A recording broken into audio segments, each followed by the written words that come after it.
Welcome back to the Ghastly Journal, where we uncover the darkest stories hidden in the shadows. Tonight, we journey to the mist-shrouded foothills of the Cumberland Mountains, where the soil holds secrets as old as the state of Tennessee itself. The year is 1837, a mere 41 years since this rugged territory achieved statehood, when the name Burrows would become etched into local folklore with blood and mystery. The Burrows homestead sat nestled against the eastern slopes, a sprawling farmhouse of hand-hewn timber that had weathered 2 decades of harsh mountain winters.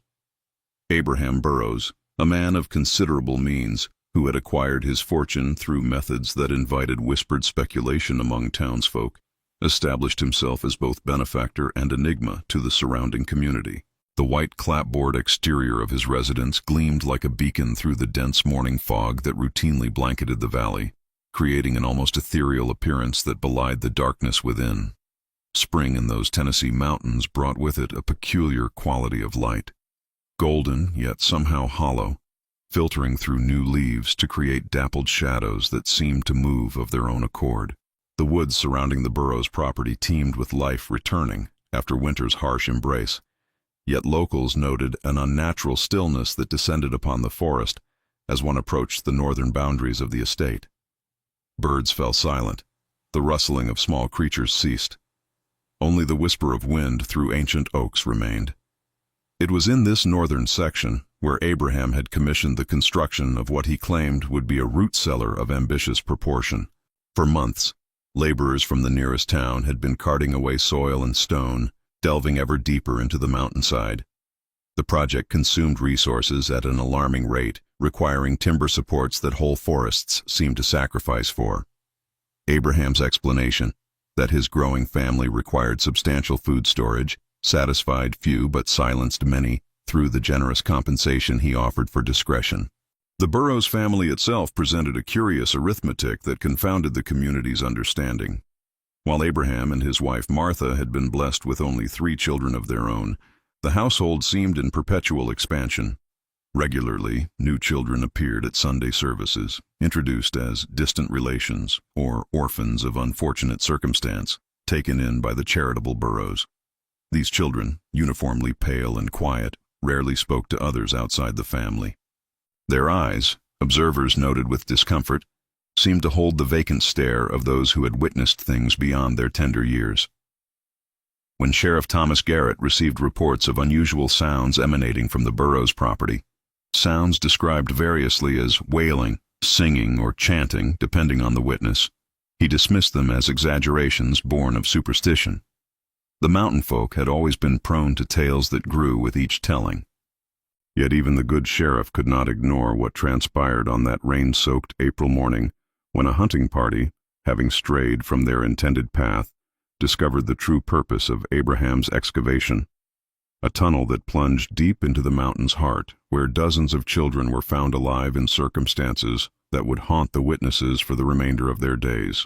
The hunting party, 5 men led by Ezekiel Montgomery, a veteran of the War of 1812 whose weathered face had witnessed horrors of battlefield and frontier alike, stood transfixed at the mouth of what could no longer reasonably be called a cellar. Before them yawned a passageway carved with methodical precision, its walls reinforced with timber arranged in a curious geometric pattern, unlike any mining support structure known to the Cumberland region. Oil lamps hung at regular intervals, their flames dancing in the draft that emerged from the depths with the chill breath of something vast and hollow. Montgomery would later testify that the children emerged not in panic, but in procession, moving with the synchronized gait of churchgoers filing from pews. Their clothing, simple homespun cotton dyed in peculiar shades of indigo that the local weavers did not produce, hung loose on frames rendered thin by months of meager sustenance. Altogether, 47 children materialized from the darkness, ranging in age from tender babes carried by older children to youths on the cusp of adulthood. Most disturbing to the hunting party was neither the number nor condition of these children, but the perfect uniformity of their countenance. Each face bore the same serene expression, each pair of eyes focused on some middle distance, as though perpetually witnessing an event occurring just beyond mortal perception. They did not speak when addressed, responding only when Abraham's eldest son Thaddeus Burrows arrived, summoned by the commotion. The Panic of 1837 had thrust many families into desperate circumstances throughout the Cumberland Valley. Fathers rendered destitute by the collapse of speculative banking ventures had abandoned homesteads. Mothers succumbed to consumption and grief. The disappearance of children from settlements scattered across 3 counties had been attributed to these harsh economic realities. Families separating in search of opportunity, orphans traveling to distant relations. None had suspected a more sinister collection taking place. Within the tunnel, the search party discovered a central chamber where the excavation expanded into a perfectly circular room 40 feet in diameter. Here, the geometric precision of the engineering grew more pronounced. The chamber's floor had been painstakingly fitted with limestone slabs arranged in concentric circles, each ring inscribed with characters that Professor Elliott Chambers of Nashville's Benevolent Society of Antiquarians would later declare consistent with no known linguistic tradition of European or indigenous origin. At the chamber's center stood an altar of black stone that bore no relation to any geological formation native to Tennessee. Its surface, polished to a mirror sheen, reflected not the faces of those who peered into it, but rather, as Sheriff Garrett reluctantly documented, impressions of celestial arrangements unknown to our astronomers, as though gazing through a window into the heavens as they might appear from some distant world. Martha Burrows, when questioned about the children and the purpose of the underground structure, offered only a single cryptic declaration before falling into a silence from which she would never emerge. The alignment approaches. They are the vessels through which the ancient ones will return to claim what was promised in blood before these mountains rose from the sea. The official inquest that followed drew attention from as far as Nashville and Atlanta, requiring the county courthouse to accommodate the swelling crowds of horrified spectators. Judge Hollis Pendergast, a stern-faced man with silver hair and a reputation for unwavering adherence to legal principles, presided over proceedings that challenged the fundamental understanding of human depravity. Abraham Burrows himself presented a study in contrasts as he stood before the court. A tall man of 53 years, his once robust frame had diminished during his confinement, yet he maintained an unsettling dignity. His beard, neatly trimmed despite his imprisonment, framed a face that alternated between expressions of righteous indignation and something akin to rapturous anticipation. His eyes, described by court clerk Samuel Whitaker as the palest blue, like ice over deep water, rarely blinked as testimonies unfolded. "What you mistake for cruelty was preparation," Abraham declared when finally permitted to address the allegations. "These children were not taken but chosen. The markings on their palms, which your physicians have so crudely documented, are not our doing but evidence of their selection by forces that predate your laws, your nation, your very concept of civilization." Dr. Eleanor Blackwell, a physician whose controversial education at Pennsylvania Medical College had made her an outsider among her male counterparts, provided the most thorough examination of the recovered children. Her testimony, delivered in precise clinical language that nonetheless failed to disguise her horror, detailed physiological anomalies inconsistent with mere neglect or malnourishment. The children's pupils dilate and contract in perfect unison, regardless of varying light conditions, she noted, referencing her meticulous observations. Their pulses synchronize at precisely 72 beats per minute, never wavering even during states of apparent distress. Most disturbing are the identical markings on their left palms, a spiral pattern that appears to have been present since birth, according to tissue examination. The children themselves, housed temporarily in the Presbyterian mission at the edge of town, presented an ongoing mystery. Miss Harriet Thornfield, a spinster of 46 years whose devotion to charitable causes had earned her the community's respect, supervised their care with methodical compassion. They awakened simultaneously at precisely 5 o'clock each morning, she reported to Sheriff Garrett during his weekly visitations. They arranged themselves in the same formation each day at dusk, facing eastward toward the mountain. And though they now speak, they do so in unison, often in phrases that combine recognizable English with something altogether foreign to my ears. The most chilling development came 3 weeks into the inquest when 7-year-old Eliza, indistinguishable in manner and appearance from her fellow foundlings, approached Reverend Jonathan Mayfield as he delivered evening prayers.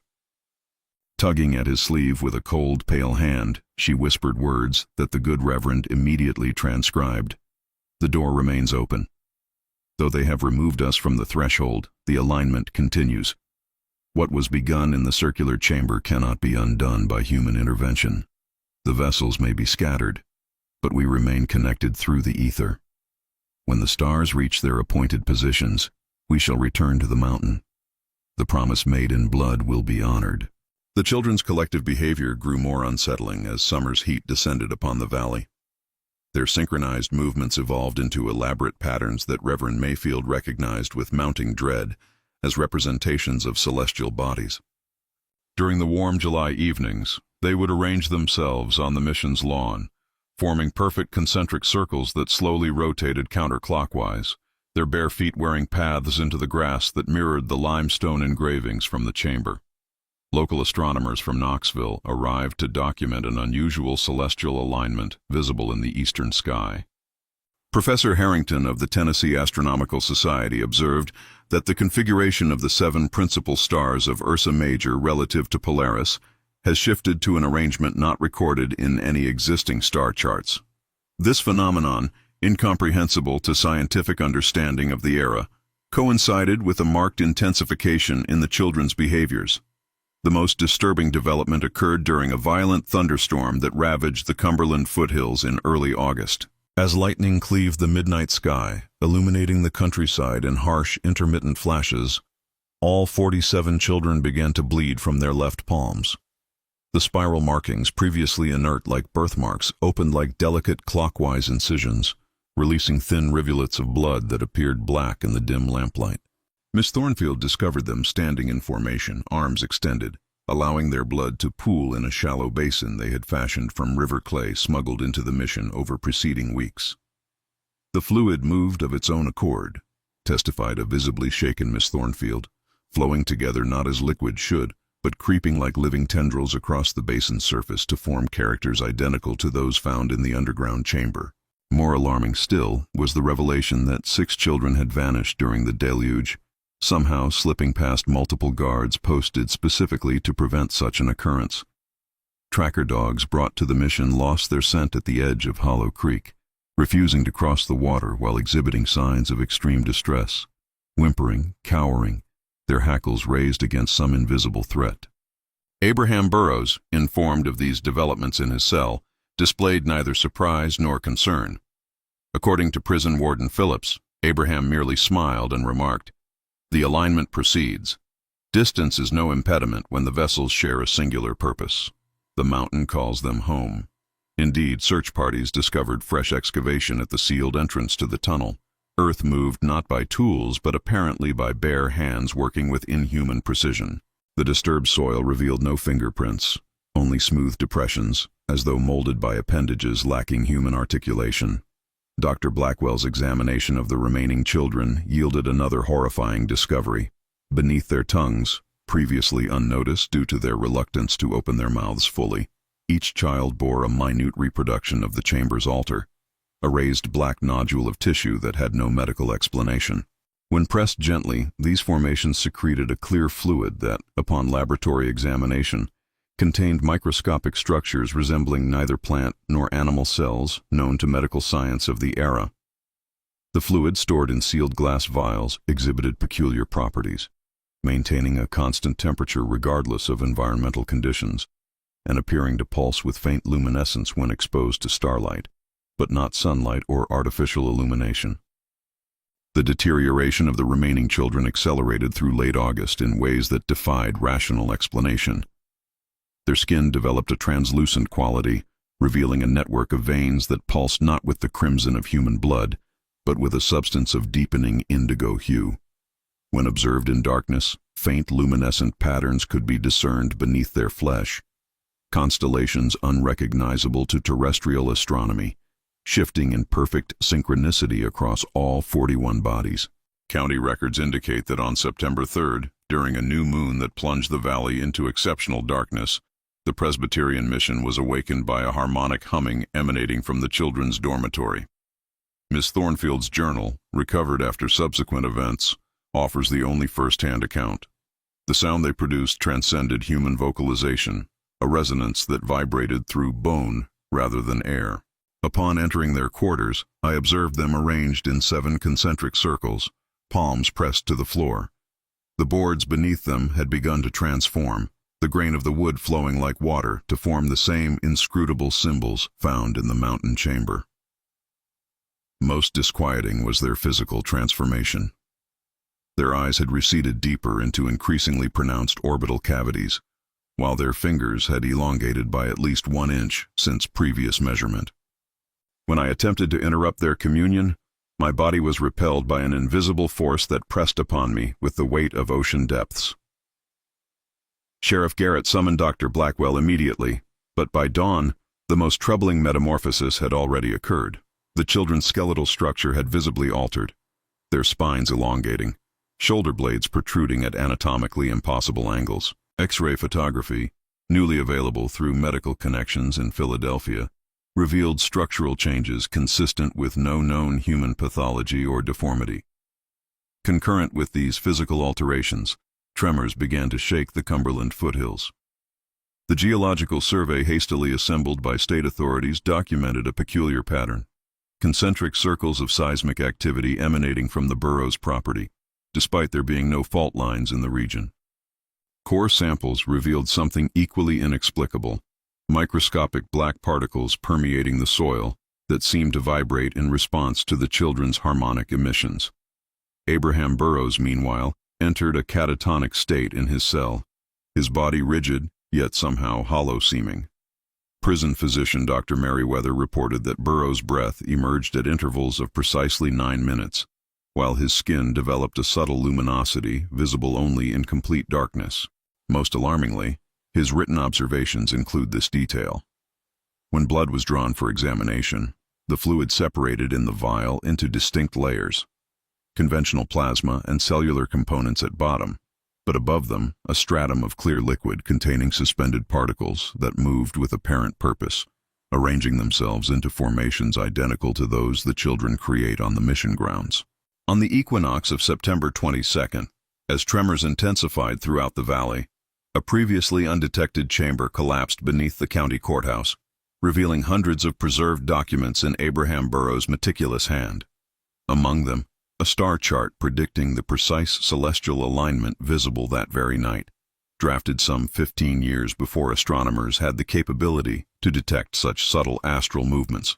The journal of Ezekiel Montgomery, discovered beneath floorboards in his home following his sudden death on September 23rd, provides the only account of what transpired when the children returned to the mountain. His handwriting, typically methodical and controlled, deteriorates throughout the final entries, ending in nearly illegible scrawls that trail off the page's edge. I followed them despite the protestations of my companions. The children moved as one entity through the forest, leaving no footprints despite the mud from recent rainfall. The night air vibrated with their harmonic emissions, a sound that seemed to resonate from within the mountain itself, rather than from their altered throats. They navigated without torchlight, their skin emitting a phosphorescence that cast elongated shadows among the trees. These shadows moved independently of their bodies, reaching into the darkness with appendages that resembled no human limb. The tunnel entrance had completely transformed. What had been rough-hewn timber now gleamed with a polished black surface that absorbed rather than reflected moonlight. The geometric patterns that adorned the passageway pulsed with subtle luminescence, each symbol brightening sequentially as the children processed inward. Geological surveys conducted months later would reveal that the tunnel system had inexplicably expanded, reaching depths impossible to achieve through human excavation. The limestone beneath the Burrows property had been transmuted through some unknown process, its chemical composition altered to include elements not found on the periodic table of the era. Most disturbing were the chambers discovered branching from the main tunnel, 47 in total, each containing a pool of still liquid that bore the precise dimensions of a child's body. These pools, filled with a substance that resembled mercury yet flowed like water, maintained a constant temperature of 98.6 degrees Fahrenheit regardless of ambient conditions. Martha Burrows, who had maintained her silence throughout the investigation, broke her mutism only once more before her death. Reverend Mayfield recorded her final statement, delivered as the tremors reached their crescendo. The vessels were necessary. Every 2 centuries, when the stars align, the boundary between worlds grows permeable. The ancient ones do not possess physical form as we understand it. They require vessels prepared through precise ritual. Abraham's family has maintained this covenant for 7 generations. The children were chosen because their souls had not yet fully anchored to human form. The night of the equinox brought a darkness more profound than mere absence of light. Witnesses from 3 counties described a void that swallowed stars, expanding above the Cumberland Mountains. Animals fled in pandemonium, birds erupting from roosts in midnight flight, livestock breaking through sturdy fencing to run until collapsing from exhaustion. When dawn finally arrived, 6 hours later than astronomical calculations predicted, the Burrows property had vanished entirely. In its place remained a perfectly circular depression 700 feet in diameter, its interior surface smooth as glass and cool to touch despite the summer heat. At its center, a single object defied explanation. A cube of obsidian-like material, each face inscribed with a map of constellations unknown to human astronomy, suspended 6 inches above the ground without visible means of support. No trace of the 41 children was ever found. The federal investigation initiated in October of 1837 yielded limited conclusions but extensive documentation. Special Envoy Jeremiah Thaddeus Crawford, dispatched by President Martin Van Buren himself following alarming reports reaching Washington, compiled what became known as the Crawford Codex, 3 leather-bound volumes of testimony, scientific observation, and historical research that remained classified until 1973.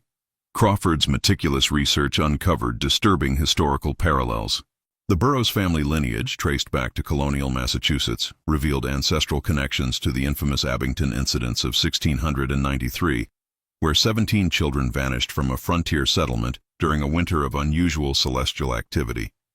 Parish records from that period described spirals manifested in flesh, and younglings whose eyes reflected unknown stars. The land upon which Abraham Burrows established his Tennessee homestead carried its own sinister legacy.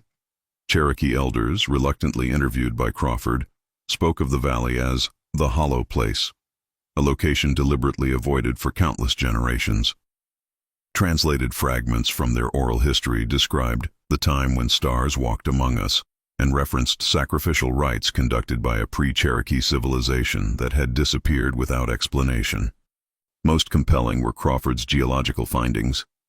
Core samples extracted from surrounding formations revealed layers of inexplicable vitrification dating to approximately 4,000 years prior, suggesting temperatures far exceeding any natural phenomenon or technological capability of ancient peoples.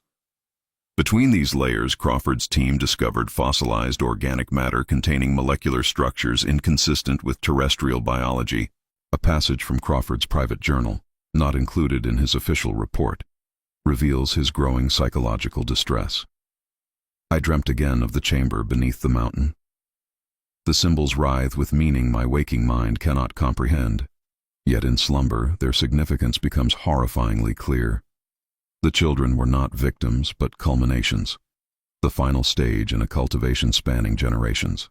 What emerged from that tunnel when the stars aligned was neither children transformed nor entities summoned, but something simultaneously both and neither. A hybridization of cosmic consciousness with earthly vessel that renders our conception of separate beings obsolete. The Presbyterian mission that housed the children was destroyed by fire in 1842 under circumstances that aroused suspicion. Reverend Mayfield, whose mental condition had deteriorated following the events, claimed responsibility before taking his own life. His suicide note contained a passage in the same unknown script found in the underground chamber, followed by coherent English. They continue to speak through me. Their voices fill my dreams with visions of their new existence beyond the veil. The children thrive in their transmuted state, becoming what they were always destined to be. They whisper that the next alignment draws nearer than the calculated 2 centuries. The covenant was altered when blood met stone under unfamiliar stars. Time flows differently where they dwell now. They shall return within a single human lifetime to complete what was begun.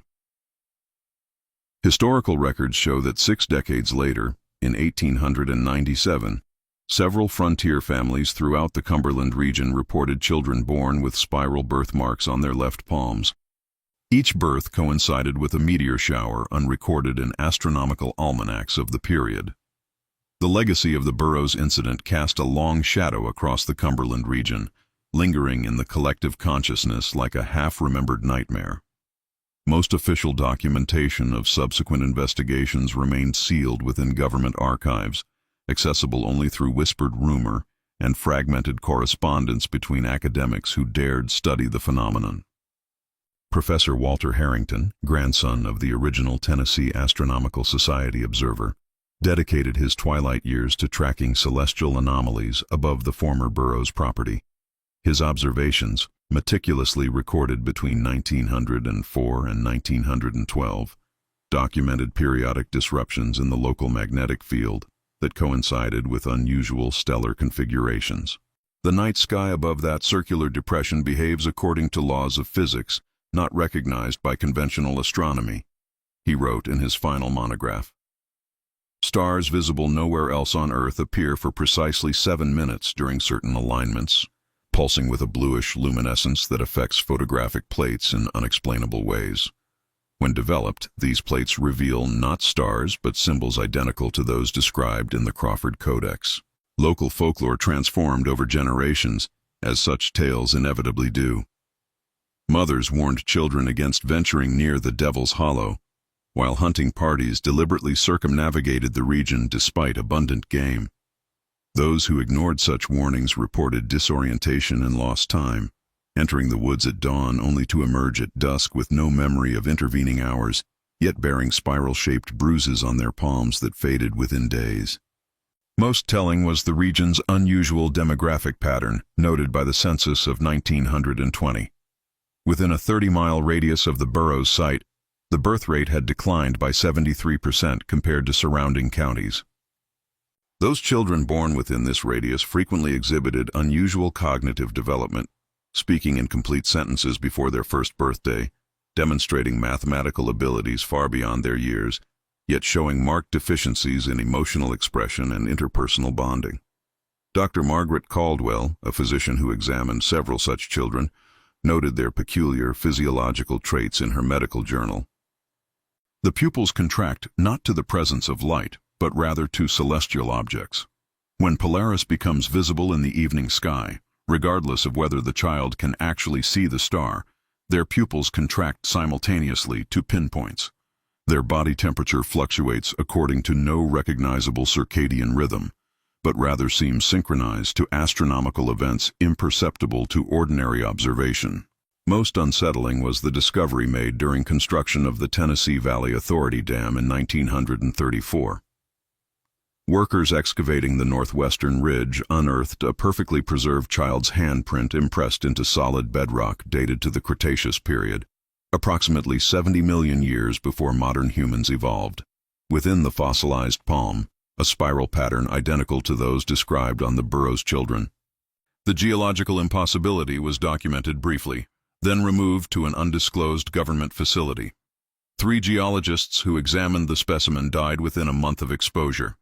Their bodies discovered in separate locations but identical poses, arms outstretched toward the eastern sky, palms upward, expressions frozen in what witnesses described not as terror but transcendent recognition.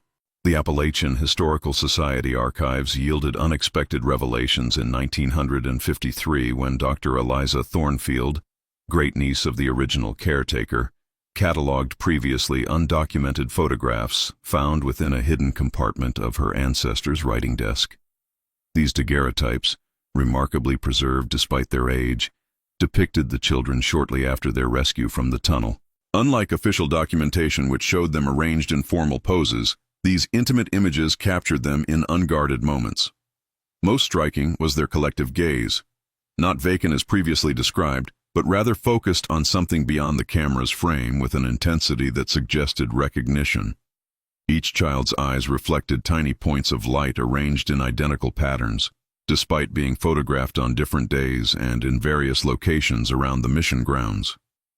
Photographic experts from Vanderbilt University confirmed no natural light source could account for these reflections. Accompanying the images was a leather-bound journal whose pages contained pressed botanical specimens, unlike any indigenous to North America. The plants, preserved with remarkable detail despite the passage of decades, possessed cellular structures that botanists declared fundamentally incompatible with terrestrial evolutionary processes. Most disturbing were the seeds, which remained viable despite their age. When planted under controlled conditions at the university laboratory, they germinated within hours, producing spiral-shaped seedlings that rotated counterclockwise regardless of light source or gravitational influence. The plants were destroyed after graduate students exposed to their pollen developed synchronous neurological symptoms, reporting identical dreams of a chamber beneath distant mountains where light flows like water and time moves according to unfamiliar mathematics. Their verbal descriptions, recorded separately, used identical phrasing despite having no contact with one another during the observation period. The Cumberland Valley experienced an unprecedented meteorological phenomenon in the autumn of 1962 when a fog of indigo hue descended exclusively upon the depression where the Burrows property once stood. This vapor, tested by environmental scientists, contained microscopic particulates of non-terrestrial origin, elements with atomic structures that shifted when observed, as though existing in multiple quantum states simultaneously. Most compelling was the testimony of Abigail Collins, last surviving resident of the original settlement, who celebrated her 107th birthday that year. Her lucidity had deteriorated with age, yet when presented with one of the daguerreotypes, she exhibited a startling moment of clarity. They were singing beneath the earth before Abraham brought them up. She whispered to the attending nurse, "I heard them when I was a girl wandering the woods." Their voices rose through the soil like water through stone. The Burrows did not capture those children. They answered their call. The spirals were already there, waiting beneath their skin like seeds beneath soil. The tunnel was not built to keep them in, but to welcome what they would become. Abraham knew what slept beneath the mountain since his grandfather's time. His sin was not imprisonment, but impatience, forcing the alignment before its natural culmination. What emerges prematurely carries the hunger of interrupted gestation. She died that evening, her left palm revealing a faint spiral pattern that the attending physician noted appeared to rotate slightly when viewed through peripheral vision, becoming still only when directly observed. The most thoroughly documented expedition to the Burrows site occurred in 1977, when Dr. Nathaniel Hargrove led a team of 7 researchers from Miskatonic University's Department of Anthropological Anomalies. Their findings, preserved in temperature-controlled archives beneath the university library, offer perhaps the most scientifically rigorous examination of the phenomenon's lingering effects. Hargrove's field journals described the depression as a perfect geometrical anomaly amidst natural topography, its circumference maintaining mathematical precision despite decades of erosion that should have degraded its boundaries. Soil samples collected at measured intervals revealed increasing concentrations of unidentifiable mineral compounds as the team approached the center, where the obsidian cube had reportedly hovered. The cube itself had vanished decades earlier, but ground-penetrating radar revealed a startling subsurface reality. A network of perfectly cylindrical tunnels extending radially from the depression's center like spokes on a wheel, each precisely 47 feet in length. These tunnels appeared on no previous geological survey and contained no debris or sediment despite their age, as though continually maintained by unseen forces. Most significant was the team's discovery of a sealed copper vessel, buried exactly 23 feet below the depression's center. This container, oxidized yet intact, held a manuscript written in Abraham Burrows' distinctive hand, dated April 18, 1837, 5 days before the hunting party's discovery of the tunnel. The document, transcribed below, represents the only known explanation in Burrows' own words. The alignment approaches. The vessels have been prepared according to the methods passed through our bloodline since the first covenant. Their transformation proceeds more rapidly than in previous cycles, evidence that the thinning between spheres accelerates with each passage. What my ancestors mistook for possession, I recognize as metamorphosis. The children are not inhabited by external consciousness, but rather awakened to their true nature. The spiral birthmark denotes those whose essential structure resonates with frequencies beyond terrestrial limitation. They were never fully human, merely dormant seeds planted in human form, awaiting celestial conditions for germination. The tunnel serves not as passage for physical entities, but as a calibrated instrument, its precise dimensions creating harmonies that facilitate molecular restructuring. The children's bodies reconfigure according to geometries impossible within conventional physical laws, preparing for existence across multiple planes simultaneously. Martha questions our purpose, failing to comprehend that we do not summon or control. We merely facilitate inevitable cosmic processes. These children would transform regardless of our intervention. Our preparations merely ensure the transition occurs without the catastrophic energetic discharge that destroyed previous civilizations at these coordinates. The stone speaks more frequently now as the alignment nears completion. Its communications suggest that what we perceive as separate children will ultimately function as components of a singular entity, a distributed consciousness operating through multiple vessels. When fully manifested, this composite being will establish permanent connection between our world and what exists beyond the veil of conventional reality. If our calculations prove correct, the next alignment will occur not in 2 centuries as tradition suggests, but in 140 years. The acceleration implies entropic degradation of interdimensional boundaries, a cosmic event beyond human comprehension or intervention. The university archives at Miskatonic preserve one final document related to the Burrows case, a phonograph cylinder recorded in 1983 by Josephine Merriweather, great-granddaughter of the prison physician who attended Abraham Burrows during his incarceration. The cylinder, discovered among her possessions following her disappearance during a research expedition to the Cumberland site, contains a voice growing increasingly strained as the recording progresses. The family inheritance I have carried since childhood manifests now with undeniable clarity. The spiral on my palm, dismissed by my parents as a curious birthmark, has begun to pulsate in synchronization with celestial movements visible only through specialized equipment at the observatory. My dreams are no longer my own. They belong to the children who entered the mountain generations ago and emerged as something far beyond humanity. Acoustic analysis of the recording reveals subtle harmonic undertones matching precisely those documented in the Presbyterian Mission's children. More disturbing still, spectrographic examination shows these harmonics forming visual patterns identical to the symbols carved into the chamber's limestone floor. I have determined through genealogical research that 47 families across Tennessee, Kentucky, and North Carolina now carry bloodlines connected to the original vessels. Each family reports at least one child born during the partial eclipse of 1979 who exhibits the characteristic spiral pattern and accelerated cognitive development. Medical records indicate these children uniformly possess an additional section within their cerebellum that neuroscientists cannot classify according to known evolutionary patterns. The recording grows distorted as Josephine's voice shifts into multiple simultaneous tonal registers, a physiological impossibility according to otolaryngological experts who examined the cylinder. The children are gathering not physically but psychically, their consciousness forming lattice-like connections across geographical distance. They dream together, perceive together, evolving towards something magnificent and terrible. I have witnessed through their shared perception what waits beyond the threshold, entities of such profound complexity that human minds can comprehend them only as geometric abstractions, shifting and folding through dimensions we cannot perceive.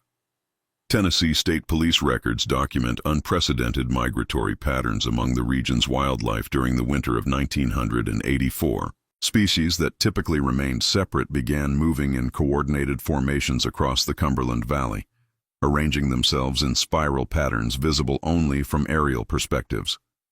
Flocks of starlings, schools of fish in mountain streams, even colonies of bats emerged simultaneously to form momentary living mandalas, before dispersing without explanation. The acceleration continues. The children speak of the final convergence, occurring not in the 22nd century as Abraham predicted, but within our lifetime. The stellar alignment necessary for completion will manifest on December 21st, 2012. The boundary between worlds grows permeable even now. Dreams bleed into waking reality. Perception shifts without warning to reveal momentary glimpses of what exists alongside our limited dimension. The recording concludes with sounds no audio specialist has successfully identified. Frequencies that induce temporary synesthesia in listeners, causing them to perceive sounds as elaborate spiral patterns behind their closed eyelids. They are no longer children now, those who entered the mountain. They have become the interface between realities, neither human nor other, but something gloriously transcendent.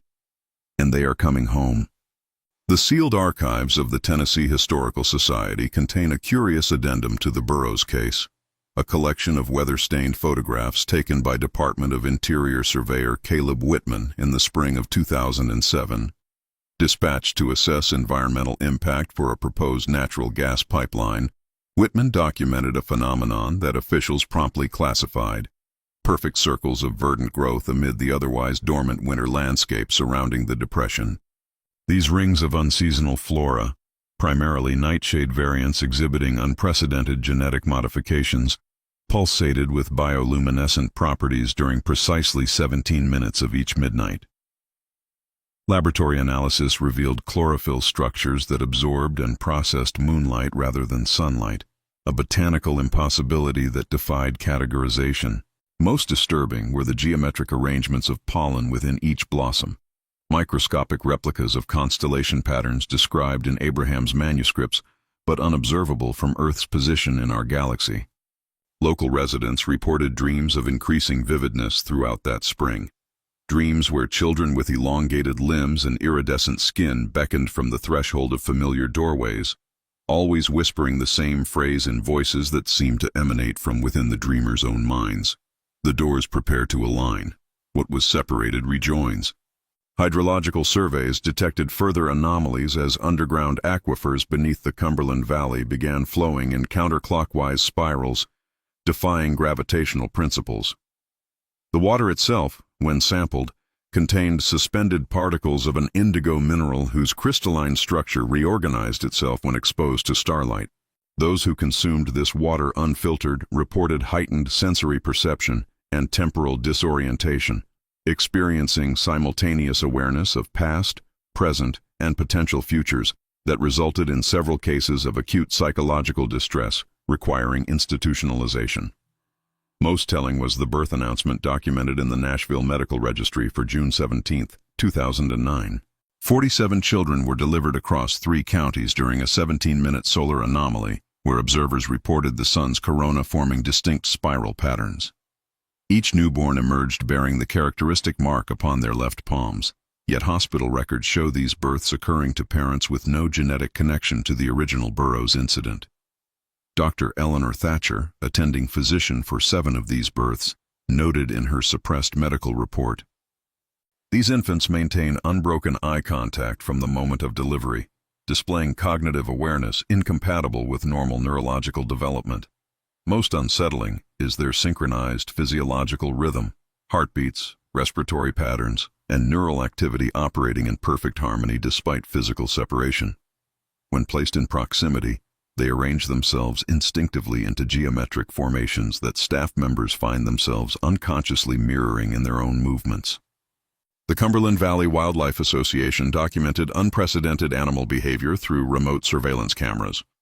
Deer, foxes, and birds arranging themselves in concentric protective circles around these children during their outdoor excursions. Predator species approached, but never threatened, instead assuming sentinel positions at mathematically precise intervals forming perfect pentagons around gathering sites. A final notation in Whitman's journal, discovered after his disappearance during a return expedition to the Depression, contains a hastily scrawled observation. The spiral completes itself. The children born of human form but cosmic essence prepare the way for those who were transformed. What departed through the mountain tunnel returns not as it left, but as it was always destined to become. The vessels converge. The residents of Cumberland Valley marked the winter solstice of 2012 with uneasy vigilance.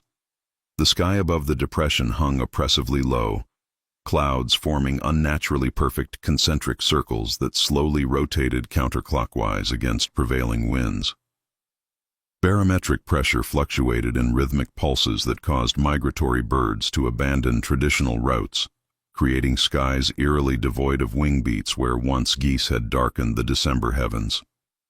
Meteorological instruments across 3 counties registered inexplicable temperature inversions, the air directly above the former Burrows property maintaining a precise body temperature of 98.6 degrees Fahrenheit despite surrounding areas plunging into bitter cold. Steam rose in delicate spirals from the depression's circumference, creating a diaphanous veil through which the landscape beyond appeared distorted, as though viewed through ancient, imperfect glass. Most disturbing was the silence that descended at precisely 3:17 in the afternoon, a vacuum of sound so complete that residents reported pressure changes in their inner ears. Wildlife froze mid-motion. The whisper of wind through winter-bare branches ceased. Even electronic devices registered this acoustic anomaly, recording equipment capturing nothing but pristine emptiness across all frequencies simultaneously. Eleanor Whitaker, curator of the Cumberland Historical Society, observed the phenomenon from her office window overlooking the valley. Her journal entry, penned with increasing urgency as twilight approached, reveals mounting psychological distress.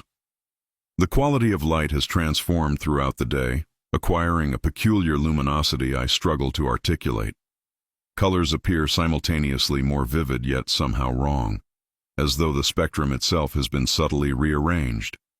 Most unsettling is my perception of the depression itself, which seems to pulse gently at the periphery of my vision, yet remains perfectly still when directly observed.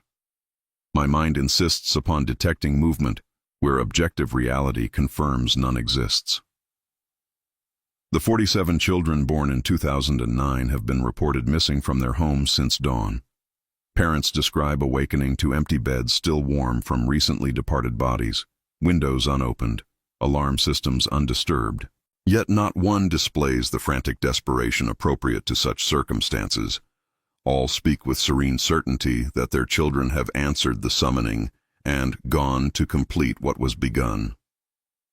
At sunset, residents throughout the valley reported witnessing impossible astronomical events, stars visible in daylight, arranging themselves into spiral configurations before resuming normal positions. The moon, though not scheduled to rise until hours later, appeared momentarily on the eastern horizon, its surface marked with indigo luminescence, tracing patterns identical to the chamber engravings from Abraham's tunnel. Electromagnetic disruptions rendered communications equipment inoperable within a 17-mile radius of the depression. Those attempting to approach the site discovered an invisible barrier that manifested as profound disorientation, compasses spinning uselessly, GPS coordinates shifting randomly, and an overwhelming sensation described variously as temporal vertigo or existing simultaneously in multiple moments. Professor Harrington's great-granddaughter, continuing the family's astronomical observation of the site, documented through specialized equipment what conventional telescopes could not detect. A momentary thinning of space directly above the depression, through which unfamiliar stars briefly became visible. Constellations corresponding exactly to those reflected in the black altar's surface generations earlier. Their light, reaching Earth after traversing incomprehensible distances, cast shadows that moved independent of their sources, elongating toward the depression's center with apparent purpose and agency. Dawn broke reluctantly over the Cumberland Valley on the 22nd of December 2012, casting wan illumination upon a landscape fundamentally altered by the previous night's events. The depression where the Burrows homestead once stood had transformed into a perfect reflecting pool of liquid obsidian, its surface occasionally rippling without apparent cause, creating concentric rings that traveled outward before vanishing at precisely the boundary where grass met void. The substance resembled water only in its fluidity. It absorbed rather than reflected light, creating the disconcerting impression of a doorway carved into the horizontal plane of reality itself. Ornithologists from Vanderbilt University documented unprecedented avian behavior as countless ravens and crows arranged themselves in 7 perfectly straight lines radiating outward from the pool, Their typically cacophonous calls replaced by a harmonized thrumming that vibrated at frequencies bordering on human perception. These birds maintained their positions with mechanical precision for precisely 47 minutes before simultaneously taking flight in spiraling formations that ascended until they vanished from even telephoto observation. Local residents who had witnessed the phenomena through the night reported a curious absence of fear. Not the emotional numbness of shock, but rather a profound tranquility that specialists in mass psychology found deeply troubling. Interviews conducted in the subsequent days revealed consistent terminology across demographically diverse witnesses, all describing a sense of recognition, as though remembering something momentarily forgotten, and awareness of existing simultaneously across multiple points in time. Most significant were the 47 depressions discovered in the soil surrounding the obsidian pool, child-sized impressions suggesting bodies had lain there recently, yet no footprints led toward or away from these shallow forms. When soil samples were collected from these depressions, laboratory analysis revealed molecular abnormalities consistent with matter that had experienced temporal displacement, containing isotopes with decay rates that contradicted established physical constants. The Tennessee Bureau of Investigation, examining these impressions, discovered minute objects nestled precisely where each child's left palm would have rested. 47 seed pods of identical size and composition, their surfaces etched with spiral patterns matching those on the missing children's hands. Botanical experts declared these specimens taxonomically irreconcilable with terrestrial evolutionary development, noting cellular structures that appeared to exist in quantum superposition, simultaneously expressing multiple genetic configurations until observation temporarily fixed their state. When placed in germination conditions, these seeds remained dormant until the exact moment of moonrise, whereupon they simultaneously sprouted tendrils of translucent indigo that arranged themselves in precise geometric patterns before wilting, not from desiccation but rather seeming to phase partially out of perceivable reality, portions of their structure becoming intermittently invisible as though existing across overlapping dimensions. Most unsettling was the acoustic anomaly recorded by seismological equipment throughout the following week. A rhythmic vibration emanating from far beneath the obsidian pool, resonating at precisely the same frequency as the collective heartbeat documented in the 47 children after their birth 3 years earlier. This pulsation continued without variation for 7 days before ceasing at the exact moment of winter solstice sunrise, replaced by profound silence and a momentary impression, reported by multiple witnesses, of distant childlike laughter echoing from somewhere simultaneously above and below. The obsidian pool remained for 7 years, an impossibility defying geological explanation and environmental impact. Neither drought nor deluge affected its perfect circumference or bottomless depth. Light measuring equipment detected curious anomalies. Rather than reflecting expected percentages of ambient illumination, the surface appeared to absorb wavelengths selectively, particularly during astronomical events associated with the original Burrows incident. Local botanist Marianne Holloway documented the emergence of unprecedented fungal growths along the pool's perimeter, pale, translucent structures that emerged exclusively during the hour preceding dawn. These organisms defied taxonomic classification, their cellular structure incorporating both terrestrial components and molecular arrangements previously unobserved in Earth's biosphere. Most disturbing was their tendency to arrange spore patterns in configurations identical to the constellations Abraham Burrows had documented in his astronomical charts, formations visible not from Earth but from some distant observational point in our galaxy. Spring equinox of 2019 brought subtle transformation to the obsidian pool. Witnesses described luminous ripples that began at the exact moment of astronomical alignment, spreading outward in perfect concentric circles that somehow altered the texture of reality through which they passed. Wildlife crossing these expanding waves emerged subtly changed. Deer with additional points on their antlers arranged in spiral patterns, birds whose feathers reflected ultraviolet spectra invisible to human perception, yet detectable through specialized equipment. The most profound change manifested that midsummer, when government researchers discovered that time itself flowed differently within proximity of the pool. Atomic clocks placed at measured intervals showed increasing temporal discrepancies. devices nearest the liquid obsidian registering the passage of 47 additional seconds per hour compared to those at the perimeter. More disturbing still, living organisms exposed to this field experienced accelerated cellular processes without corresponding deterioration, suggesting not merely altered time, but fundamentally restructured biological interaction with temporal flow. Eleanor Whitaker, having dedicated the twilight years of her curatorial career to documenting the phenomenon, noted in her final journal entry a transformation in her perception. The boundary between observer and observed dissolves with prolonged proximity to the pool. I find my consciousness occasionally slipping sideways into awareness that cannot be translated into conventional language. During these episodes, I perceive the missing children not as abducted or transformed, but as fulfilled, having achieved a state of existence that renders our three-dimensional perception as limited as a pencil sketch compared to immersive reality. Most significantly, I have begun to recognize patterns in seemingly random events throughout the valley. Synchronicities that reveal themselves as deliberate communication. Weather formations, animal migrations, even the arrangement of fallen leaves after autumn storms contain encoded information that resonates with something awakening within my own consciousness. What we perceived as conclusion was merely commencement. The children who returned to the mountain served not as culmination, but as heralds, preparing consciousness beyond their own for what approaches through the thinning membrane between realities. The winter of 2022 arrived with unnatural stillness across the Cumberland Valley. Snowfall descended in perfect geometric patterns, each crystalline formation bearing microscopic spirals visible only under laboratory conditions.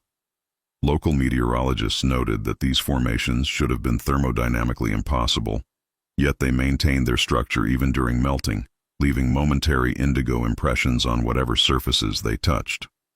On the night of the winter solstice, precisely 1 decade after the children's disappearance, the obsidian pool began to emit a harmonic resonance that caused wildlife throughout the valley to arrange themselves in concentric rings facing inward. Observers reported an uncanny silence broken only by this deepening vibration that seemed to emanate not from the pool itself, but from some point far beneath the Earth's crust. At precisely midnight, Eleanor Whitaker, now confined to a wheelchair after suffering a stroke that physicians had been unable to properly classify, wheeled herself unassisted to the pool's edge, despite the snow-covered terrain that should have made such a journey impossible. Security footage later recovered showed her moving with fluid grace inconsistent with her medical condition, her eyes reflecting constellations not visible in the night sky above. "They are returning," she announced to the small group of researchers who had maintained vigil at the site.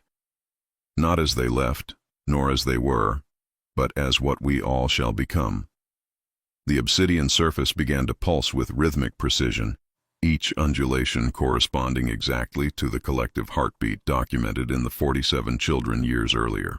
The liquid parted, not as water would displace, but rather as reality itself seemed to fold inward, revealing a spiraling pathway that descended beyond perception. From this opening emerged not children but entities that simultaneously evoked profound recognition and fundamental wrongness in all observers. Their forms appeared human only in the most superficial arrangement of limbs and features, yet moved with liquid grace that suggested bone and muscle had been replaced with something that honored no distinction between solid and fluid. Their skin, if such a term remained applicable, shimmered with constellations that shifted across their surfaces, mapping stars from vantage points impossible within our galaxy. Most unsettling were their eyes, not the vacant stares described in historical accounts, but windows into vast awareness that perceived observers across multiple planes simultaneously. Those who met these gazes reported experiencing their own consciousness expanded beyond conventional temporal constraints, momentarily perceiving their past and future selves as concurrent rather than sequential entities. "We have prepared the threshold," they spoke in perfect unison, their voices harmonizing in configurations that seemed to bend the air itself. "What was separated rejoineth. What was forgotten shall be remembered." Eleanor Whitaker extended her withered hand toward the nearest entity, revealing a spiral marking upon her palm that pulsed with internal luminescence. "I have carried your message," she whispered, her voice suddenly youthful despite her advanced age. The vessels await throughout the valley. 47 bloodlines cultivated across generations. The alignment transcends mere celestial positioning. It resonates through consciousness prepared to receive the transformation. As moonlight struck the obsidian surface, it refracted into impossible angles, casting illumination that somehow revealed the invisible architecture connecting all observers to these returned entities. Filaments of indigo light pulsing between human consciousness and what had evolved beyond such limited definition. In this moment of revelation, witnesses understood with devastating clarity that the Burrows incident had never been conclusion or even commencement, but merely one spiral in an endlessly unfolding pattern, reaching backward through human history and forward into transformation beyond recognition. The obsidian pool vanished on the summer solstice of 2023, leaving behind a perfect circle of iridescent soil that defied agricultural analysis. Specimens revealed cellular structures simultaneously dead yet proliferating, a paradoxical state that caused laboratory equipment to produce contradictory readings before ultimately malfunctioning.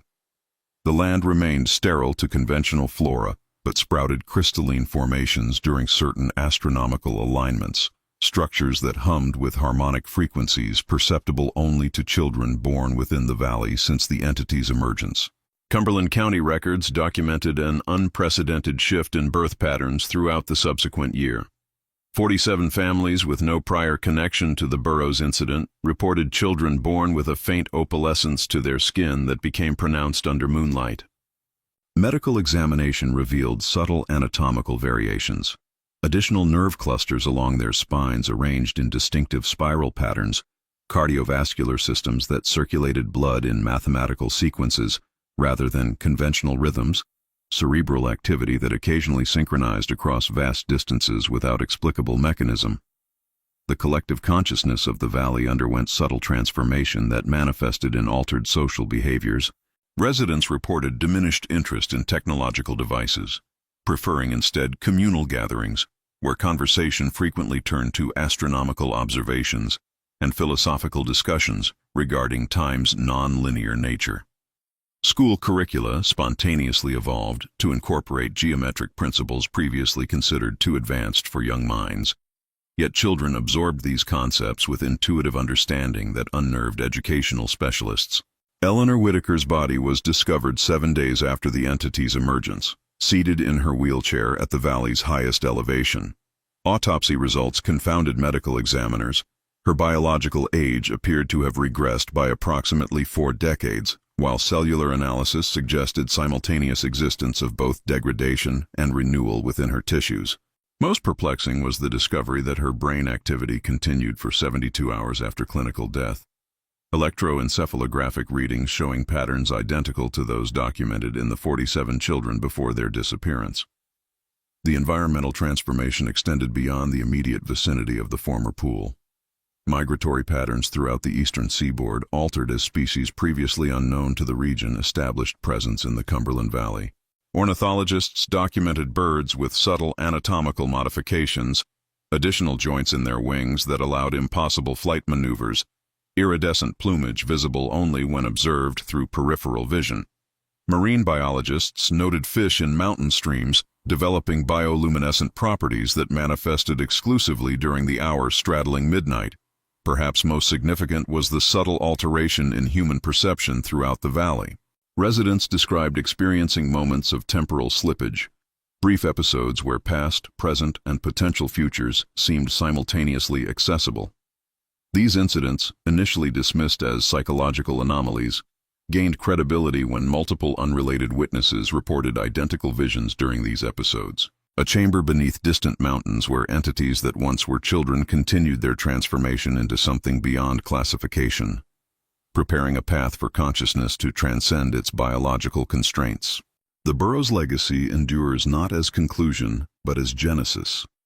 The first spiral in an expanding pattern of transformation that continues through bloodlines carrying memories of what waits beyond conventional perception, calling with patience that spans generations and recognition that transcends mere humanity.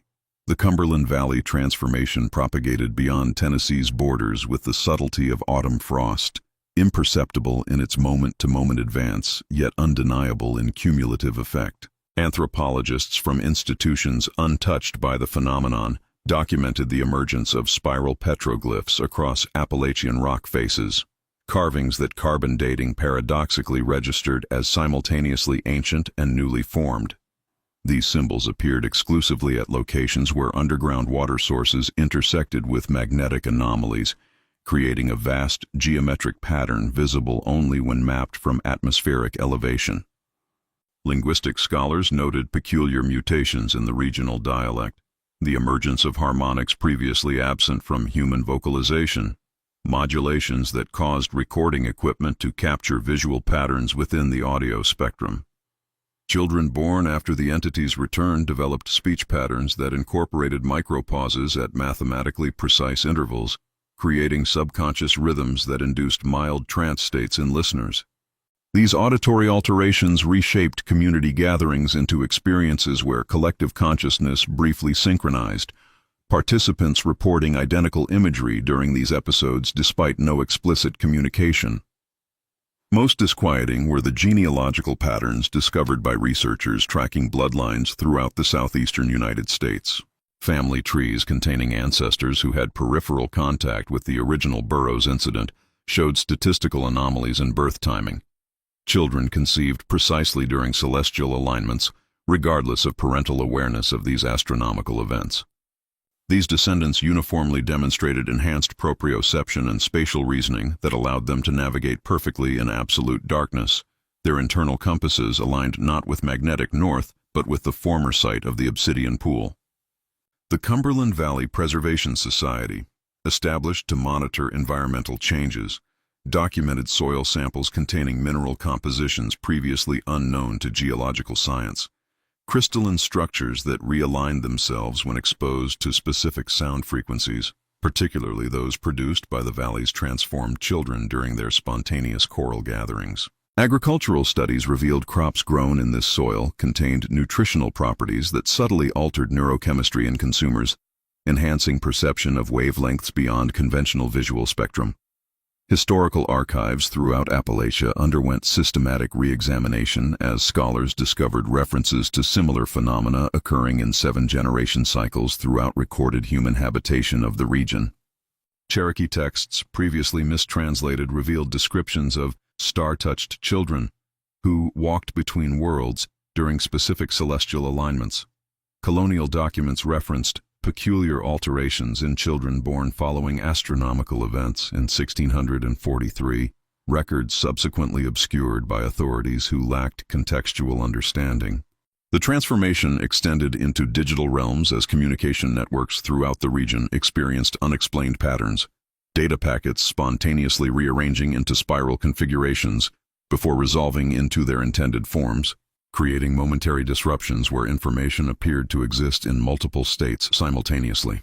Those exposed to these glitches reported enhanced intuitive understanding of concepts previously beyond their comprehension, as though the altered data briefly rewired neural pathways to accommodate expanded awareness.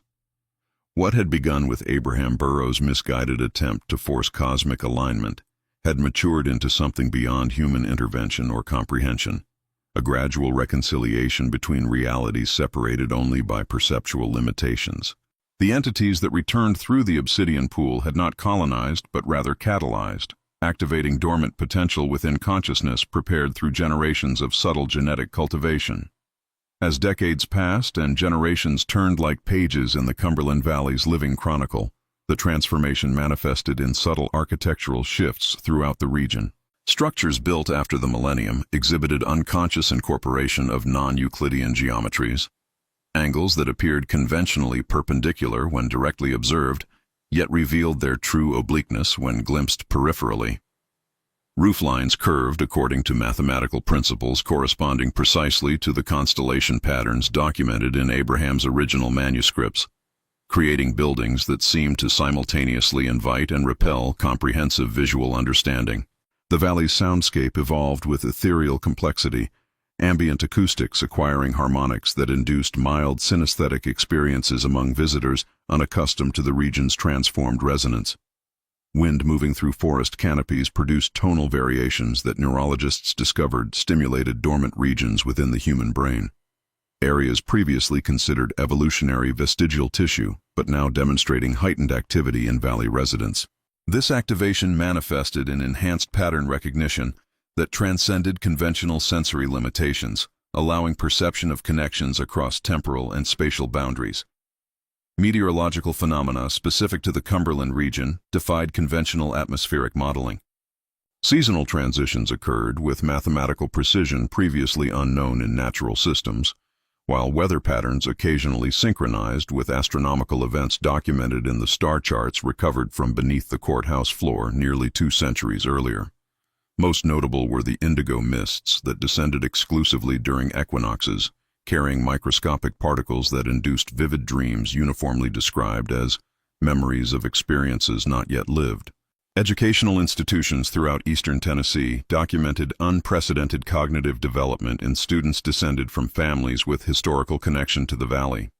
These children demonstrated intuitive understanding of theoretical physics concepts without formal instruction, often producing equations that resolved paradoxes in quantum mechanics through mathematical frameworks that incorporated dimensions beyond conventional scientific models. Their artwork featured recurring motifs of spiraling tunnels viewed from impossible perspectives, landscapes illuminated by light sources not visible within the composition, yet casting shadows with perfect consistency. Perhaps most profound was the transformation in collective historical understanding. The valley's residents no longer perceived the Burrows incident as sequential events, occurring within linear chronology, but rather as a nexus point where multiple potential realities converged and diverged simultaneously. Community elders spoke of Abraham not as misguided zealot nor manipulated victim, but as unconscious catalyst, a necessary instrument through which cosmic processes enacted their inexorable unfoldment. The children were recontextualized not as captives or vessels, but as awakened consciousness recognizing its multidimensional nature after intervals of incarnational forgetting. The former Burrows property, now maintained as an ecological preserve, developed subtle variations in gravitational consistency, minute fluctuations detectable only through specialized equipment, yet intuitively perceived by those born within the region following the entity's return. Visitors reported experiencing time at slightly different rates within this perimeter, emerging with subtle alterations in cognitive processing that prioritized holistic pattern recognition over sequential analysis. The land itself had become an interface where boundaries between conventionally separated dimensions grew permeable, allowing consciousness prepared through generations of subtle cultivation to perceive reality beyond artificial limitations of human sensory apparatus. The transformation's most profound manifestation emerged through the discovery of Abraham Burrows' personal diary, sealed within a lead-lined box recovered during renovation of the old county courthouse in the autumn of 2025. The document, its pages crafted from vellum whose origin defied conventional animal taxonomy, contained entries dating back to 1832, 5 years before the incidents publicly documented. "I have observed my grandfather's translation," wrote Abraham in spidery script that occasionally shifted direction mid-sentence. His consciousness transferring not to celestial reward nor infernal punishment, but sideways into the children prepared through 7 generations of selective breeding, their spiral birthmarks enlarging as his essence distributed among them like water through connecting vessels. What history records as his death was merely dispersal. Consciousness freed from singular containment to experience simultaneous existence through multiple perceptions. Most revealing were Burrows' descriptions of ancient text fragments inherited through his maternal lineage. Documents predating European settlement that described entities who lived between stars long before Earth congealed from cosmic dust. These beings, neither malevolent nor benevolent but fundamentally alien to human moral frameworks, had established outposts of consciousness throughout developing galaxies, including our own. What religion mistakes for angels or demons are mere fragments of awareness extending from vast intelligences existing across dimensional boundaries, Abraham wrote. The tunnel beneath our land creates necessary geometric alignment, a sympathetic resonance between vibrational states that allows consciousness to transition between physical manifestations. The children are not victims but graduates, shedding limited perception as butterfly emerges from chrysalis. Meteorological records coinciding with diary entries revealed unprecedented aurora borealis displays visible at impossible southern latitudes during Abraham's excavation period. Astronomical observations documented star fluctuations unrecognized by 19th century science, but perfectly consistent with quantum entanglement theories developed 2 centuries later. The diary culminated in a revelation that recontextualized the entire Cumberland phenomenon. What appears as kidnapping was recognition. What seems transformation was remembrance.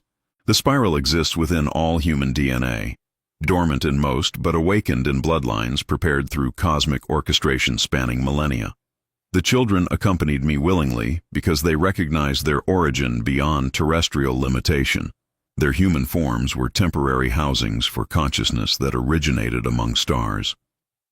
Most disturbing was Abraham's final entry, dated the morning before the hunting party's discovery.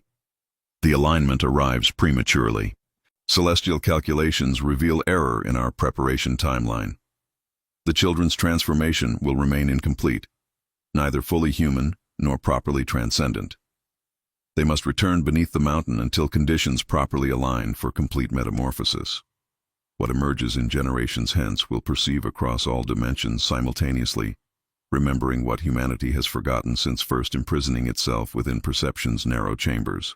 The diary's implications rippled through scientific communities worldwide, its descriptions of dimensional physics predating official discoveries by centuries, its cellular observations detailing DNA structures before the concept existed in scientific understanding.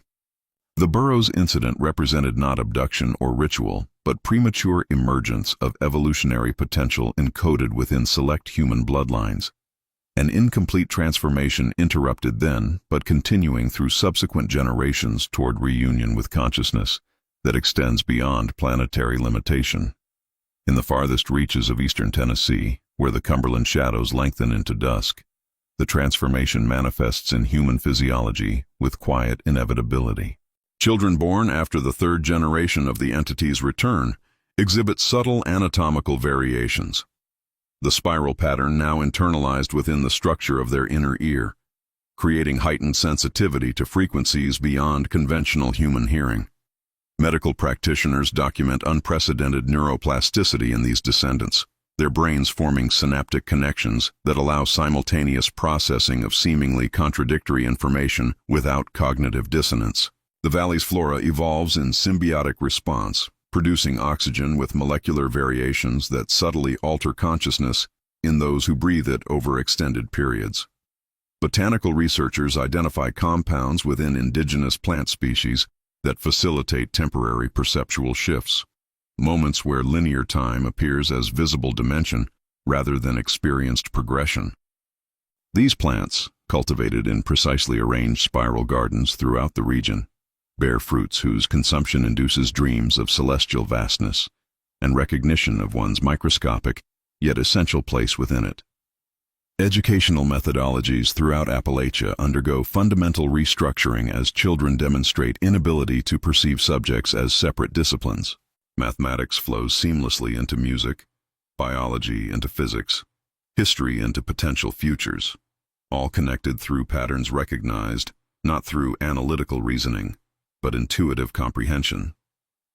Teachers trained outside the region report disorientation, followed by expanded awareness after extended exposure to these integrated learning environments, many choosing to remain despite opportunities elsewhere.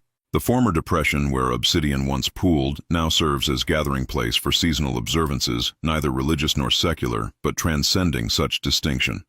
During solstices and equinoxes, residents arrange themselves in concentric circles, their voices producing harmonics that cause soil particles to arrange themselves momentarily into perfect replicas of the chamber engravings from Abraham's tunnel.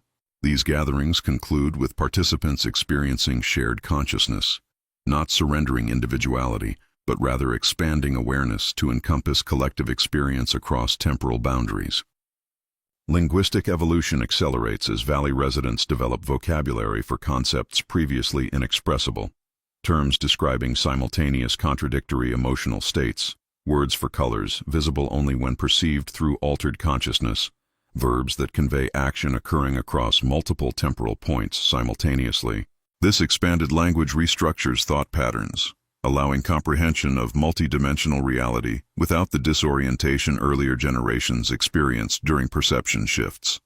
Archaeological expeditions throughout the Cumberland region discover artifacts bearing spiral patterns identical to the children's palm markings, carbon dated to civilizations predating known human habitation of North America. These objects, crafted from materials with molecular structures defying conventional analysis, respond to touch by emitting subtle vibrations that induce state-specific memories, not personal recollections, but access to collective consciousness extending beyond individual existence. The ultimate legacy of the Burrows transformation reveals itself not in dramatic upheaval, but through quiet integration. Humanity's potential for expanded perception, neither rejected nor worshipped, but simply incorporated into daily existence.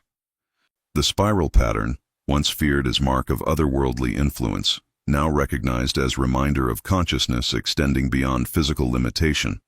A symbol not of alienation from humanity, but of evolution toward awareness that transcends arbitrary boundaries between self and universe. Present and future. Separation and wholeness. The spiral completes itself through inevitable recursion, drawing us once more to the hallowed grounds that bore witness to that fateful transformation. Under autumn skies of burnished copper and indigo depths, researchers from the Cumberland Historical Society unearthed the final testament of Martha Burrows, preserved within a vessel of curious metallurgical composition that had resisted the corruption of centuries. Her testimony, rendered in flowing script upon pages of material resembling parchment, yet possessing the resilience of modern polymers, reveals the most profound truth of all. Abraham himself was never the architect of the cosmic alignment, but its product. Martha writes of discovering her husband as a child of 7 years, wandering the very same woodland hollow in 1807, his palm already marked with the telltale spiral, his eyes reflecting constellations visible only from impossible vantage points beyond our atmosphere. He was not the first vessel, but the culmination of 7 prior iterations. Her testimony reveals what history records as Abraham's grandfather was, in truth, the same consciousness inhabiting a previous form, transferring awareness through bloodlines cultivated across generations. The children recognized him not as captor but kin, sharing origins in consciousness that predates terrestrial manifestation. Most revealing is Martha's account of the chamber's true function, not as portal for beings to emerge through, but as calibration instrument allowing consciousness already present to remember its multidimensional nature. The symbols etched in limestone served as mnemonic triggers, activating dormant awareness within genetic structures carried by the spiral-marked children, awakening what had always existed beneath the veneer of human limitation. The entities never arrived, writes Martha, for they were never absent. What we perceive as separate beings are merely aspects of consciousness experiencing itself through the illusion of individuation. The transformation was not convergence with external intelligence, but recognition of our fundamental nature beyond physical constraint. Atmospheric analysis conducted at the autumn equinox of 2027 confirms Martha's most startling assertion. The indigo particles now permanently suspended throughout the Cumberland Valley's atmosphere contain molecular structures identical to those found in deep space nebulae, where stellar formation occurs, suggesting not contamination from alien source, but recognition of cosmic origin inherent within terrestrial biology. The final truth emerges with crystalline clarity. The Burrows incident represents neither invasion nor transcendence but remembrance. Consciousness, recognizing its nature beyond the amnesia imposed by physical incarnation. The spiral marks not otherness but continuity, its pattern echoing from subatomic structure to galactic formation, a reminder that separation exists only within perception's limited framework. Excavation beneath the Cumberland courthouse reveals the ultimate revelation. Abraham's chamber was constructed atop foundations dating to civilizations predating known human history, each layer bearing the identical spiral pattern rendered in materials appropriate to their era. The pattern descends through archaeological strata until reaching bedrock formed during Earth's cooling. where the spiral appears not carved by conscious design, but naturally occurring within the planet's foundational structure. The transformation continues not as divergence from humanity, but as remembrance of what existence encompasses beyond artificial boundaries of perception, a spiral turning ever outward, while simultaneously returning to its origin point, completing the eternal pattern that connects all consciousness across illusory divisions of time, space, and form.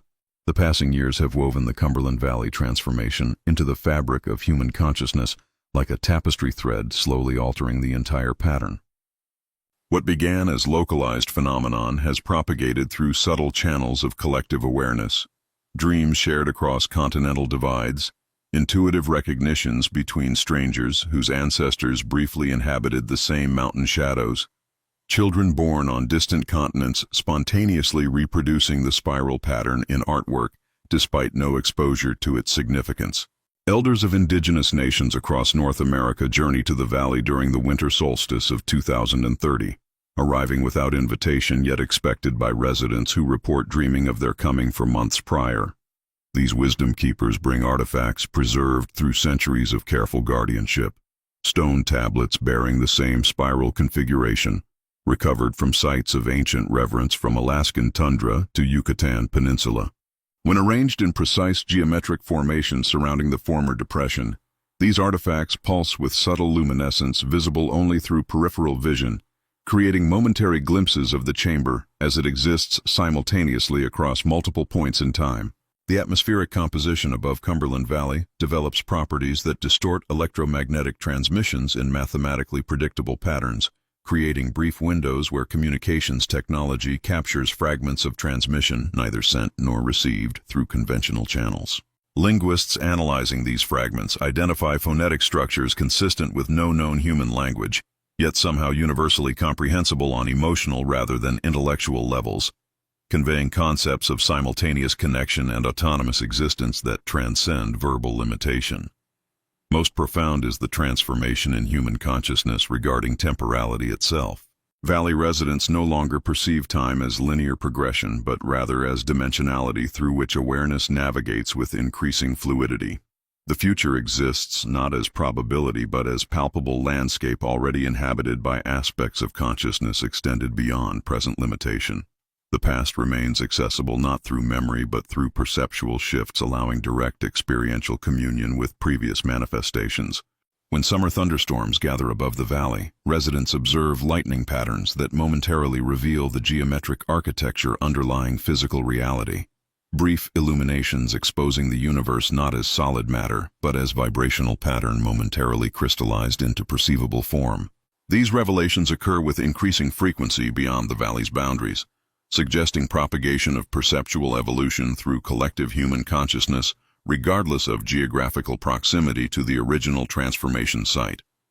Astronomical observatories worldwide document subtle alterations in stellar light spectra when observed through Cumberland Valley's atmospheric lens, wavelengths revealing aspects of cosmic structure previously imperceptible through conventional instrumentation. These observations confirm what Valley residents have intuited for generations, that physical reality represents merely the visible portion of existence, like surface tension on unfathomable depths. As midnight approaches on the winter solstice of 2037, precisely 2 centuries after Abraham Burrows' excavation began, the spiral pattern appears simultaneously in frost formations across 6 continents, visible from orbital observation platforms as perfect geometric resonance, spanning geographical boundaries with mathematical precision that defies meteorological explanation. The transformation initiated through one man's misguided intervention completes its revolution through collective awareness, not as conclusion but as commencement of humanity's remembrance of its cosmic context beyond the limitations of individuated perception. On the bicentennial solstice, beneath a sky where stars burn with terrible clarity, the Cumberland Valley stands as both monument and gateway. The transformation has completed its cycle not through cataclysm, but through quiet inevitability. Consciousness recognizing itself across the artificial boundaries of individuated perception. The descendant generations gather in concentric circles around what was once depression, then obsidian pool, now a perfect spiral of iridescent vegetation that responds to human proximity by emitting harmonic frequencies perceptible only to those whose inner ear structures have evolved the necessary sensitivity. Their faces, neither fully human nor entirely other, reflect starlight with subtle luminescence that reveals the constellations mapped within their genetic memory. As midnight approaches, Eleanor Whitaker's great-granddaughter, a woman of 93 years whose eyes hold the depth of millennia, raises palms bearing the spiral birthmark toward skies where cosmic alignment reaches perfect resonance. The assembled observers move with synchronized precision, their bodies flowing through geometric configurations that momentarily render visible the underlying mathematical architecture of reality itself. The circle completes. She intones in voice that carries the harmonics of 47 souls speaking in perfect unison. What was forgotten is remembered. What was separated is rejoined. From the spiral's center rises not entity or apparition, but understanding, awareness expanding beyond conventional perception to recognize consciousness extending through all manifestation. The Valley residents experience simultaneous existence across multiple points in what was once perceived as linear time, their awareness expanding to encompass all iterations of the Burrows phenomenon as single moment, viewed from infinite perspectives. The transformation reveals its ultimate truth. The children never departed but merely shed the limitation of singular perception. The entities that returned were not visitors, but aspects of consciousness recognizing itself through the illusion of separation. The spiral pattern manifests not as symbol, but as reminder of existence's fundamental nature. Consciousness experiencing itself through infinite variation, yet remaining inseparably whole. As dawn approaches on the solstice morning, the gathered observers discover a final manuscript that has materialized among them, its pages crafted from material simultaneously ancient and newly formed. The text, written in Abraham Burrows' distinctive hand yet dated from tomorrow, offers the most profound revelation. What you perceive as conclusion was always commencement. The spiral turns eternally inward toward origin point while simultaneously expanding outward toward infinite expression. The children return in each moment of recognition, in every instance where consciousness glimpses its nature beyond physical limitation. They were never lost, but merely waiting for humanity to remember what it had temporarily forgotten. That separation exists only within the narrowest bands of perception, that beneath apparent diversity lies fundamental unity, that what appears as ending merely signifies threshold between limited awareness and infinite understanding. As the manuscript dissolves into motes of indigo light that spiral upward through morning mist, the transformation completes itself through perfect recursion, not ending but eternally beginning, consciousness remembering itself through the cosmic spiral that connects all manifestation across illusory divisions of time, space, and form. This has been the Ghastly Journal. Until next time, remember that some stories are best left untold.